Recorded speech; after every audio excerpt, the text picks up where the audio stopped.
Wisdom shines in talks with Sri Ramana Maharshi. My comments bring this profound wisdom into your experience. I'm Richard. Welcome. I'm reviewing and commenting on the book Talks with Sri Ramana Maharshi. Today is talk 214.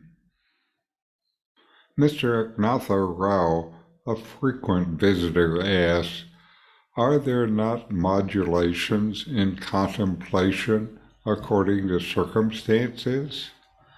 Maharshi, yes, there are. At times there is illumination, and then contemplation is easy. At other times, contemplation is impossible, even with repeated attempts. This is due to the working of the three Gunas, qualities in nature. Rao, is it influenced by one's activities and circumstances? Maharshi, those cannot influence it. It is the sense of doership, kartrutva buddhi, that forms the impediment. In this exchange, the dialogue touches upon the nuances of contemplation and the factors influencing its modulation. Mr. Rao, expressing a keen interest, asks about the variations in contemplation under different circumstances. Ramana Maharshi responds affirmatively, acknowledging the existence of modulation in contemplation. He explains there are times when illumination occurs, making contemplation effortless. I think when Ramana is talking about contemplation, he is talking about contemplation and inquiry. Inquiry often starts with the mind, then goes deeper. If mind is not quiet, you won't go deep. However, Ramana confirms there are moments when, despite repeated attempts, contemplation becomes challenging. This ebb and flow is attributed to the operation of the three Gunas, the fundamental qualities in nature, according to Advaita Vedanta. When this happens to me, when I just can't get anywhere in this meditation, I will just stop for now and come back to it later. These three gunas are sattva, harmony, goodness. Sattva represents purity, harmony, and illumination. It is associated with qualities such as wisdom, knowledge, and clarity of vision. Maharshi would likely emphasize that cultivating sattva is conducive to spiritual growth. When the mind is predominated by sattva, it becomes a suitable instrument for self-inquiry and contemplation. Mind will be quiet, not reaching out. When I first started with self-inquiry, it soon became obvious that a sattvic mind was needed. In a typical 20-minute inquiry session, I maybe would watch my breath for 18 minutes to quiet my mind. Then I was able to actually inquire for a couple of minutes. That got me started with a real practice. So I started focusing on activities that brought peace of mind rather than agitation. This has been a big help in practice, and most of the time my mind will readily sink into meditation and inquiry. Rajas, activity, passion.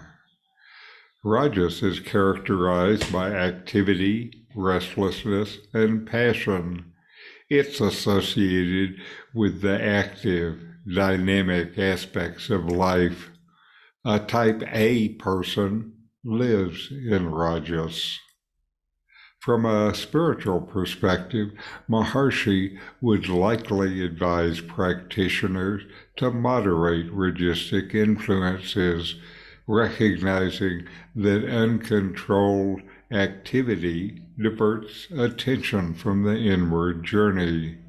It will be hard to settle your mind since rajasic mind is always reaching out.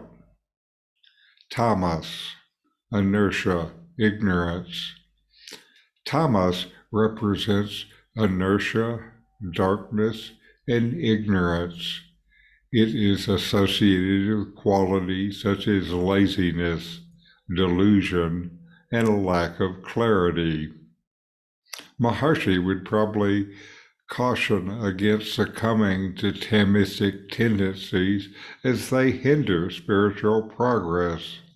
Tamas can cloud the mind, leading to a lack of discernment and confusion. Mr. Rao then seeks clarification, asking whether activities and circumstances play a role in these variations. Maharshi says that external factors like activities and circumstances do not exert direct influence on contemplation. Instead, he points to a more subtle hindrance, the sense of doership. As always, Ramana points within for the source and the solution. Here, Ramana looks into a profound aspect of the spiritual journey. He says that it's not external conditions that hinder contemplation and inquiry, but rather the identification with yourself as the doer. The egoic sense of being the actor creates a barrier to the contemplation. When you are immersed in the notion of personal doership, the mental space for genuine contemplation is compromised. You're identified with the body and seeking happiness outside of yourself. This obscures your view of the happiness that naturally flows from within yourself. This teaching aligns with the core principles of Advaita Vedanta, emphasizing the transcendence of the ego and the recognition of your true nature beyond the limited identity of the doer. Identification with the doer is identification with the body. The body does. Are you a body? By highlighting the sense of doership as the impediment, Maharshi guides us towards self-inquiry and the dissolution of the ego, removing impediments to contemplation and inquiry. This dialogue sheds light on the interplay between contemplation, the Gunas, and the subtle obstacle of the sense of doership. It underscores the importance of transcending personal agency to facilitate a more profound and unhindered contemplative and inquiry experience.